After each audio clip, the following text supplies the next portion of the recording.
할렐루야. 네. 오늘도 주님이 주시는 은혜가 충만하고 주님이 주시는 기쁨이 충만한 하루가 되시길 축복합니다. 하나님은 이사야 선지자를 통하여서 이스라엘 백성의 회복에 대해서 그리고 모든 민족과 열방이 하나님께로 돌아오는 그러한 회복에 대해서 말씀해 주셨습니다. 나아가서 오늘 본문에서는 하나님의 택한 자, 하나님의 백성을 위한 하나님 나라의 회복, 곧 새하늘과 새 땅을 새롭게 창조해 주시겠다고 그렇게 말씀하고 계십니다. 그렇다면 새하늘과 새 땅은 어떤 모습일지, 또 그때에는 어떤 회복이 있을지 우리 마음에 기대를 하면서 오늘 말씀을 함께 알아보고자 합니다. 먼저 기억하기 원하는 것은 하나님께서 새 하늘과 새 땅을 창조하신다는 것입니다. 오늘 17절 말씀 보시겠습니다. 보라, 내가 새 하늘과 새 땅을 창조하나니 이전 것은 기억되거나 마음에 생각나지 아니할 것이라. 창세기 1장 1절에 태초에 천지를 창조하신 그 하나님께서 새하늘과 새 땅을 창조하실 것이다 라고 말씀합니다. 창조주 하나님이 새 창조를 하실 수 있는 것입니다. 창조는 하나님의 절대 주권이자 하나님께만 속한 능력입니다. 히브리어로 창조하다, 만들다라는 단어가 세 가지가 있는데요. 그 중에 여기에서 쓰여진 창조는 바라라는 단어인데요. 무에서 유를 만들어낼 때 사용하는 단어입니다. 무에서 유를 만들어낼 수 있는 분은 오직 하나님 한 분이신 줄 믿습니다. 그러므로 창세기 1장 1절에 쓰였던 그 창조하다라는 바라라는 단어가 오늘 17절에 새하늘과 새 땅을 창조하다라는 곳에서도 사용이 되고 있습니다. 이 부분을 강조하게 되는 것은 요즘에 큰 문제가 되고 있는 그 신천지 나 또 지상 천국을 말하는 그러한 통일교나 또 신세계를 말하는 여호와의 증인처럼 여러 이단들이 많기 때문입니다. 새하늘과 새 땅은 하나님께서 창조하시고 하나님께서 다스리시는 나라인 줄 믿습니다. 태초에 하나님께서 천지를 창조하시고 또 요한복음 1장 1절 말씀처럼 태초에 하나님과 함께 계셨던 그 말씀이신 예수 그리스도로 말미암아서 만물이 지은 바 되었습니다. 그러므로 새 창조 또한 하나님이 창조하시고 그리고 예수 그리스도로 말미암아 시작이 되고 완성되는 것입니다. 그런데 사람이 그것을 만들 수 있고 또 사람이 자신을 통해서 그것이 이루어진다고 그렇게 말하는 것은 거짓이며 이단인 것입니다. 그러므로 요즘에 보면서 이단들로 인해서 이 새 하늘과 새 땅이라는 궁극적인 하나님 나라에 대한 중요한 메시지를 버리는 것이 아니라 정확히 아는 것이 우리에게 매우 필요한 것 같습니다. 17절 말씀을 다시 보면 하반절에 이전 것은 기억되거나 마음에 생각나지 아니할 것이라 라고 말씀합니다. 이전 것은 없어지고 완전히 새로워졌기 때문입니다. 새하늘과 이 새 땅의 새로움은 시간적으로 새롭다는 것이 아니라 질적인 그러한 완전한 새로움을 의미합니다. 새하늘과 새 땅에 대해서 기록한 계시록 21장을 보면 1절에 또 내가 새하늘과 새 땅을 보니 처음 하늘과 처음 땅이 없어졌고 바다도 다시 있지 않더라 라고 합니다. 이어서 계시록 21장 5절에는 내가 만물을 새롭게 하노라 라고 말씀하는데요. 처음 하늘과 처음 땅에 들어온 죄의 문제에 대해서 하나님은 예수 그리스도의 대속을 통해 죄 문제를 해결하시고 그리스도 안에 있는 모든 사람을 새로운 피조물이 되게 하시는 새 창조가 시작되는 은혜를 주셨습니다. 고린도후서 5장 17절 말씀, 그런즉 누구든지 그리스도 안에 있으면 새로운 피조물이라. 이전 것은 지나갔으니 보라 새 것이 되었도다. 그리고 궁극적으로 새하늘과 새 땅이라는 놀라운 은혜를 우리에게 예비하신 것입니다. 새 창조를 통한 새 하늘과 새 땅의 놀라운 회복과 축복의 모습은 어떠한지 이어서 함께 보시겠습니다. 첫 번째로 새 하늘과 새 땅에는 영원한 기쁨이 있습니다. 18절에서 19절 말씀 보시겠습니다. 너희는 내가 창조하는 것으로 말미암아 영원히 기뻐하며 즐거워할지니라. 보라, 내가 예루살렘을 즐거운 성으로 창조하며 그 백성을 기쁨으로 삼고 내가 예루살렘을 즐거워하며 나의 백성을 기뻐하리니 우는 소리와 부르짖는 소리가 그 가운데에서 다시는 들리지 아니할 것이며. 우리는 하나님이 새롭게 창조하신 것들을 기뻐하며 즐거워하고 우리가 거하는 새 예루살렘에는 기쁨과 즐거움이 가득하고 또한 하나님은 우리를 기뻐하실 것이라 라고 합니다. 모든 것들에 그리고 관계들에 온전한 기쁨이 충만한 모습입니다. 여러분은 어떤 때에 참 기쁘십니까? 지금까지 혹시 가장 기뻤던 일은 무엇이 있으십니까? 결혼하셨을 때요? 네, 결혼하셨을 때는 기쁘셨는데 그 다음엔 좀 힘드셨죠?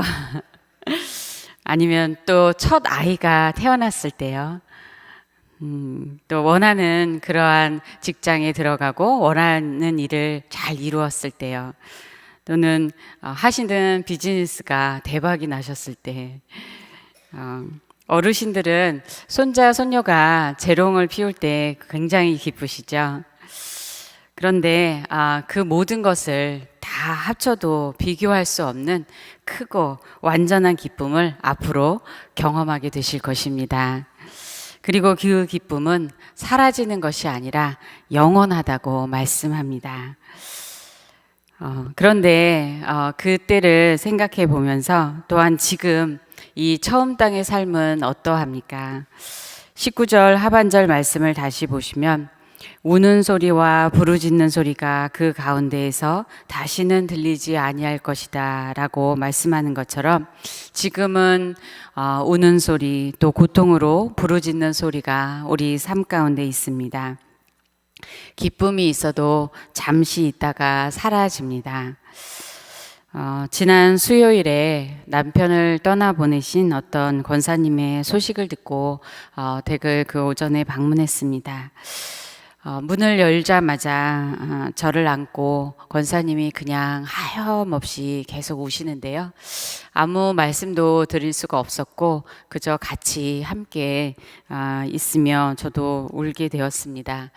권사님은 이 미국 땅에 와서 그동안에 남편 장로님이 얼마나 많은 고생을 하시며 사셨던 것에 대해서 가슴 아파하시고 또 병으로 아프고 고통스러워 하셨던 그러한 모습이 생각나셔서 마음 아프시다면서 계속 우셨습니다. 그 권사님을 보면서 또 장로님의 삶을 생각하면서 이 세상에서의 삶이 참으로 힘든 여정이구나라는 생각을 다시 해보게 되었는데요. 여러분은 어떠십니까? 여러 힘든 일이 있으시죠? 인생의 계절이 지나갈수록 또 몸은 연약해지는데 어깨에 더해지는 짐은 날마다 더해 가는 것 같습니다. 특히 이민자의 삶이 한국에서 살면 혹시 더 나을지도 모르는데 이민 와서 더 힘든 일들을 하며 사는 분도 참 많이 있습니다. 며칠 전에도 어떤 여집사님이 직장을 구하기 위해서 여러 곳을 냈는데 잘 되지가 않아서 가까운 곳에 있는 식당에서 일을 하기로 결심을 하고 여러 번 찾아갔는데 안 됐다는 것입니다. 그래서 또다시 찾아가서 왜 안 되는지 얘기를 주인하고 하게 되면서 이제 그곳에서 일을 시작하게 되었다고 그렇게 저에게 말했습니다. 한국에서 전에 다니던 직장과는 비교할 수 없지만 지금 살아야 하기 때문에 이 일도 감사하면서 그렇게 시작하셨는데 그 마음을 나누면서 오늘 하루도 정말 수고가 많으셨다고 그렇게 말씀드렸습니다. 여러분 모두도 수고가 참 많으십니다. 우리 옆에 분들하고 이렇게 한번 인사 나누실까요? 정말 수고가 많으세요. 네. 그런데 하나님께서 우리에게 약속하시는 이 새하늘과 새 땅에는 우는 소리, 부르짖는 소리가 없다고 그렇게 말씀하십니다. 계시록 21장 3절 하반절에서 4절 말씀 보면 하나님이 그들과 함께 계시리니 그들은 하나님의 백성이 되고 하나님은 친히 그들과 함께 계셔서 모든 눈물을 그 눈에서 닦아 주시니 다시는 사망이 없고 애통하는 것이나 곡하는 것이나 아픈 것이 다시 있지 아니하리니 처음 것들이 다 지나갔음이러라 라고 합니다. 여러 이유로 흘리는 눈물, 특별히 하나님이 맡겨주신 그러한 일들, 사명을 감당하기 위해서 인내하며 흘렸던 눈물을 하나님이 수고했다고 하시며 친히 닦아주실 것입니다. 사망과 애통과 곡하는 것과 아픈 것이 없는 그 나라가 기다리고 있음에 위로 받으시며 인내하며 나아가는 우리 모두가 되기를 소원합니다. 그런데 지금도 그 나라의 기쁨을 맛보며 사는 길이 있습니다. 그것은 예수 그리스도 안에 거하는 것입니다. 요한복음 15장 11절 말씀에 내가 이것을 너희에게 이름은 내 기쁨이 너희 안에 있어 너희 기쁨을 충만하게 하려 함이라 라고 말씀합니다. 우리가 주님 안에 거할 때 주님의 기쁨이 우리 안에 있어서 우리 기쁨이 완전히 충만하게 그렇게 하신다는 말씀입니다. 그러므로 사도 바울은 어떤 박해를 겪으면서도 내가 주 안에서 기뻐한다라고 하면서 우리에게 빌립보서 4장 4절 말씀에 주 안에서 항상 기뻐하라. 내가 다시 말하노니 기뻐하라라고 말합니다. 우리가 이 말씀대로 항상 기뻐하기는 참 어려운데요.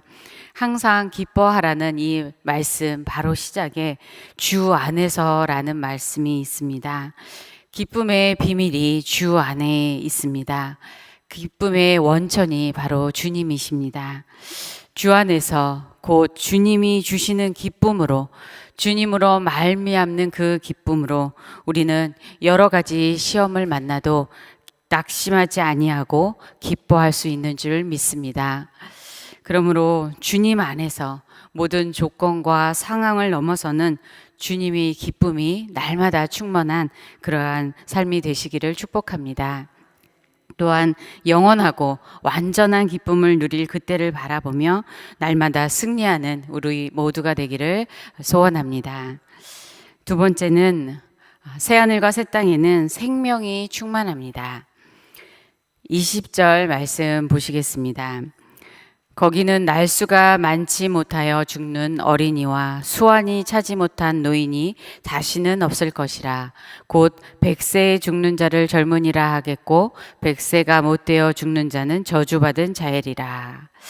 이 말은 새하늘과 새 땅에서 어린이나 노인이나 모두 생명이 충분히 보장되어서 생명의 복을 누린다는 것입니다. 그런데 여기에 아직 죽음이 있다고 보는 신학자들은 이때가 예수님의 재림 후에 임할 새하늘과 새 땅이 아니라 재림 전에 예수님이 다스리시는 그 천년 왕국의 때라고 해석하기도 합니다. 그렇지만 100세에 죽는 자가 젊은이라는 것은 이 천년 왕국의 때에도 현재보다는 나은 그러한 생명의 충만함이 있다는 것입니다. 또 다른 한편 여기에서 100세라는 것은 상징적인 의미로 지금 우리 시대에는 100세 시대가 바로 현실이지만 구약 시대의 사람들에게는 영원을 뜻한다고 해석하기도 합니다. 22절에 있는 말씀에 내 백성의 수완이 나무와 같겠고 라는 말씀이 바로 그 뒷받침이 되는데요.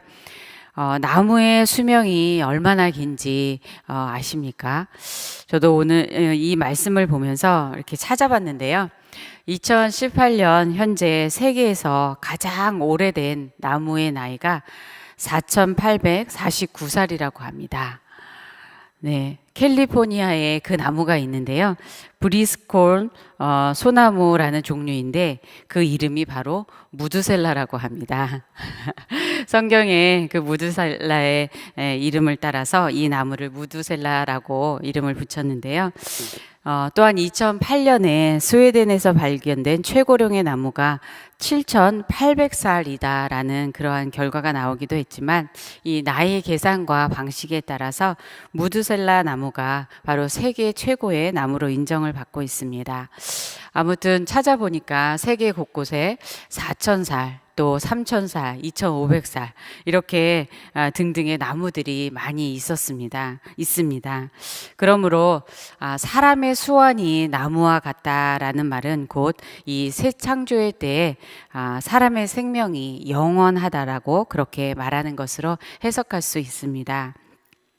앞에서 본 계시록 21장 4절 말씀에 새하늘과 새 땅에 다시는 사망이 없고 아픈 것이 없다는 그 말씀처럼 질병으로 인한 고통이나 죽음이 없는 것입니다. 바로 생명의 충만함이 가득한 것입니다. 그런데 지금 우리의 모습을 보면서 우리의 육신은 영원하지 못하지만 우리는 예수 그리스도를 믿음으로 말미암아 영원한 생명을 받았습니다. 우리 안에 영생이 있는 줄 믿습니다. 예수님께서 요한복음 10장 10절 말씀에 내가 온 것은 양으로 생명을 얻게 하고 더 풍성히 얻게 하려는 것이라 라고 하셨는데요. 예수님은 자신의 생명을 드림으로 우리에게 생명을 주셨습니다. 또한 예수님은 풍성한 생명으로 지금 우리와 함께 하십니다. 우리가 지치고 낙심할 때, 또 아프고 고통스러울 때 주님께서 우리에게 생명의 능력을 불어넣어 주시고 일으켜 주시고 붙잡아 주시는 그 은혜를 경험하게 됩니다. 우리는 그 은혜로 지금까지도 살아왔고 오늘도 그 주님의 은혜로 살아감을 고백하기 원합니다. 오늘도 주님께서 우리에게 생명의 그 풍성한 은혜를 주실 줄로 믿습니다. 또한 우리는 새하늘과 새 땅에서 영원하고 완전한 그 충만한 생명으로 회복될 그날을 바라보며 오늘도 소망을 가지기를 소원합니다. 세 번째로 새하늘과 새 땅에는 정의가 다스립니다. 21절에서 23절 말씀에 해당하는데요. 21절에서 22절 말씀을 보면 하나님의 백성이 가옥을 건축하고 그 안에 살게 됩니다. 그런데 그들이 건축한 데에 타인이 살지 아니할 거라는 그 말씀은 바로 타인이 그들이 건축한 집을 빼앗는 일이 없는 것입니다. 또한 포도나무를 심고 그 열매를 자신이 먹게 됩니다. 타인이 그들이 심은 것을 빼앗는 일이 없는 것입니다. 그러므로 22절 하반절에서 23절을 보면 내가 택한 자가 그 손으로 일한 것을 길이 누릴 것이며 그들의 수고가 헛되지 않겠고 그들이 생산한 것이 재난을 당하지 아니하리니 그들은 여호와의 복된 자의 자손이요 그들의 후손도 그들과 같을 것임이라 라고 합니다. 이것이 하나님이 주시는 복인 것입니다. 하나님을 경외하는 자에게 주시는 축복 중에서 시편 128편 2절 말씀 보면 내가 내 손이 수고한 대로 먹을 것이라 내가 복되고 형통하리로다 라고 말씀합니다. 그렇지만 이 땅에 살면서 우리는 그렇지 않은 경험들을 참 많이 합니다. 삶이 전쟁터와 같은 그러한 경험도 하면서 살고 있습니다. 전도서 2장에 보면 솔로몬은 해 아래에서 한 모든 수고에 대해서 내 마음에 실망하였다라고 하면서 이렇게 말합니다. 전도서 2장 21절에서 23절 말씀입니다. 어떤 사람은 그 지혜와 지식과 재주를 다하여 수고하였어도 그가 얻은 것을 수고하지 아니한 자에게 그의 몫으로 넘겨주리니 이것도 헛된 것이며 큰 악이로다. 사람이 해 아래에서 행하는 모든 수고와 마음에 애쓰는 것이 무슨 소득이 있으랴. 일평생에 근심하며 수고하는 것이 슬픔뿐이라. 그의 마음이 밤에도 쉬지 못하나니 이것도 헛되도다. 수고한 것이 수고하지 아니한 자에게 넘어가는 그것이 헛될 뿐만 아니라 큰 악이라고 말씀합니다. 평생 근심하고 수고하는 것이 슬픔뿐인 그러한 모습, 또 마음이 밤에도 쉬지 못하는 그러한 모습입니다. 여러분은 어떠하십니까? 이 말씀은 바로 이 땅에서 수고하며 사는 우리 인생의 모습을 말해주고 있습니다. 그러나 하나님께서 축복하시면 달라지는 것입니다. 수고한 것을 거두게 하시는 분은 하나님이신 줄 믿습니다. 모든 것은 하나님의 손에 달려 있다고 말씀합니다. 이사야 42장 8절에서 하나님께서 이스라엘 백성에게 회복을 약속하시며 이렇게 말씀합니다. 여호와께서 그 오른손 그 능력의 팔로 맹세하시되 내가 다시는 내 곡식을 내 원수들에게 양식으로 주지 아니하겠고 내가 수고하여 얻은 포도주를 이방인이 마시지 못하게 할 것인즉. 또한 이사야 61장 8절에서 9절에서도 말씀합니다. 무릇 나 여호와는 정의를 사랑하며 불의의 강탈을 미워하여 성실히 그들에게 갚아주고 그들과 영원한 언약을 맺을 것이라. 그들의 자손을 문나라 가운데 그들의 후손을 만민 가운데에 알리리니 무릇 이를 보는 자가 그들은 여호와께 복받은 자손이라 인정하리라. 정의의 하나님께서 이 땅에서도 하나님의 백성을 지키시고 복되게 하시는 줄 믿습니다. 나아가서 완전한 정의와 평화로 다스리시는 이 새하늘과 새 땅에서는 죄와 악과 재난이 없습니다. 그러므로 하나님의 백성은 심은 것을 열매로 거두어 먹고 일한 것을 길이 누리게 됩니다. 이것이 정말 기쁨이고 축복이죠. 그렇게 된다면 여러분은 어떤 것을 심고 어떤 일을 하고 싶으신가요? 그런데 여기서 잠깐 질문하게 되는 것은 그럼 천국에서도 우리가 일을 합니까? 라는 질문입니다. 그냥 열매들이 다 열려서 먹기만 하면 될까요? 오늘 말씀에 그런데 따르면 일한다는 것입니다. 그런데 무엇이 부족해서 채우기 위해서 없어서 얻으려고 그렇게 일하는 것은 아닐 것입니다. 저도 잘 알지는 못하지만 하나님의 성품과 무한한 지혜를 따라서 새롭고 창조적인 일, 또 형언할 수 없이 아름다운 일, 또 사랑으로 나누고 섬기는 그러한 일들을 하지 않을까 생각해 보게 됩니다. 아무튼 하나님은 우리를 향해서 24절을 보면 그들은 여호와의 복된 자손이요 그들의 후손도 그들과 같을 것임이라 라고 말씀합니다. 새하늘과 새 땅에 거할 우리는 하나님의 복을 받는 자요 우리 후손도 복된 후손들입니다. 그런데 우리는 이미 예수 그리스도로 말미암아 복을 받은 자인 줄 믿습니다. 우리는 그리스도 안에서 구원받고 하나님의 자녀가 되어서 하나님의 나라를 기업으로 이미 받았습니다. 이 땅에서도 하나님 나라에 속한 모든 것을 누리면서 또한 새하늘과 새 땅에서 우리는 상상할 수 없이 풍성한 그러한 넘치는 복을 주실 좋은 하나님, 그 하나님을 바라보면서 기쁨으로 오늘 하루도 나아가는 우리 모두가 되기를 소원하고 축복합니다. 네 번째로 새하늘과 새 땅에선 하나님과 온전하고 친밀한 관계가 이루어집니다. 24절 말씀을 같이 읽어 보시겠습니다. 그들이 부르기 전에 내가 응답하겠고 그들이 말을 마치기 전에 내가 들을 것이며. 이 말씀은 그저 읽기만 해도 참 위로가 됩니다. 우리가 살면서 하나님을 부르지만 응답하지 않으시는 것 같을 때가 참 많고 또 하나님께 말하지만 하나님께서 듣지 않으신 것과 같은 그러한 때가 많기 때문입니다.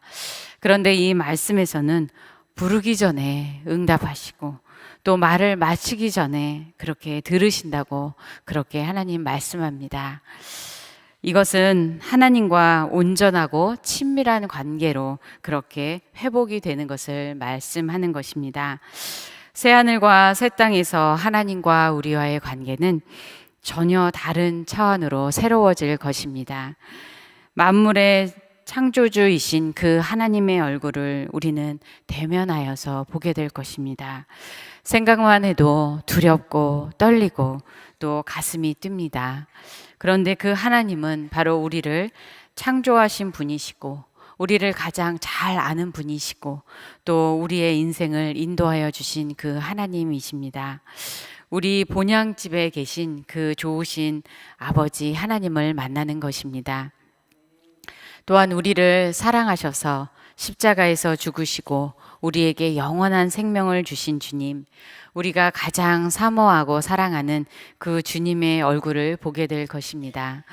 그리고 주님께 말을 하고 주님께서 들으시는 것입니다.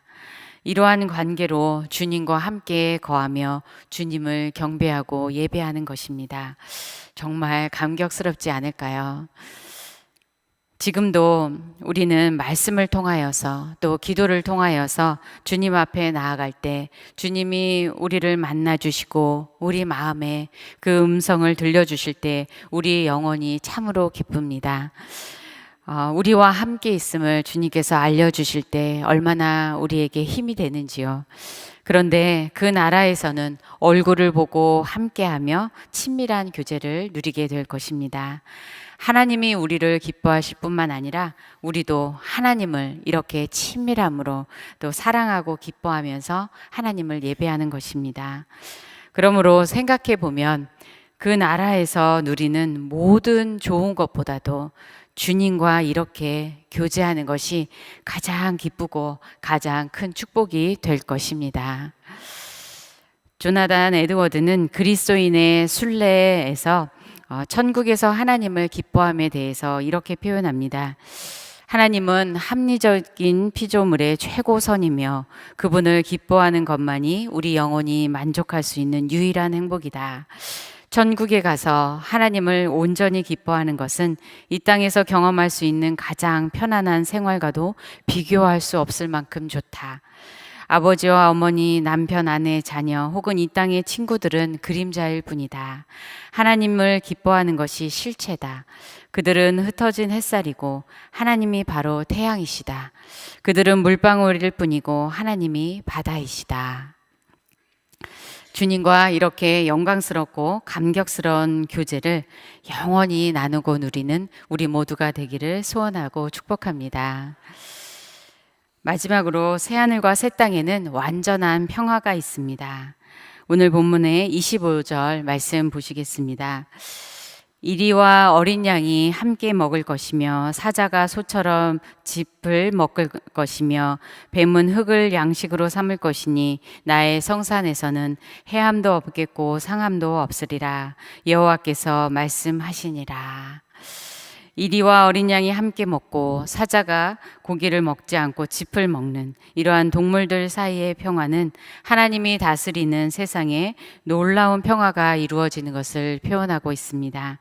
새하늘과 새 땅에서는 하나님과의 온전한 관계가 회복될 뿐만 아니라 동물들 사이에 또 사람과 동물들 사이에 평화가 있습니다.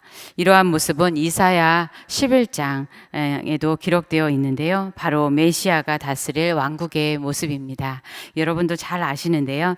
이사야 11장 6절에서 8절 말씀에 그때 이리가 어린 양과 함께 살며 표범이 어린 염소와 함께 누우며 송아지와 어린 사자와 살찐 짐승이 함께 있어 어린아이에게 끌리며 암소와 곰이 함께 먹으며 그것들의 새끼가 함께 엎드리며 사자가 소처럼 풀을 먹을 것이며 젖먹는 아이가 독사의 구멍에서 장난하며 젖된 어린아이가 독사의 굴에 손을 넣을 것이라.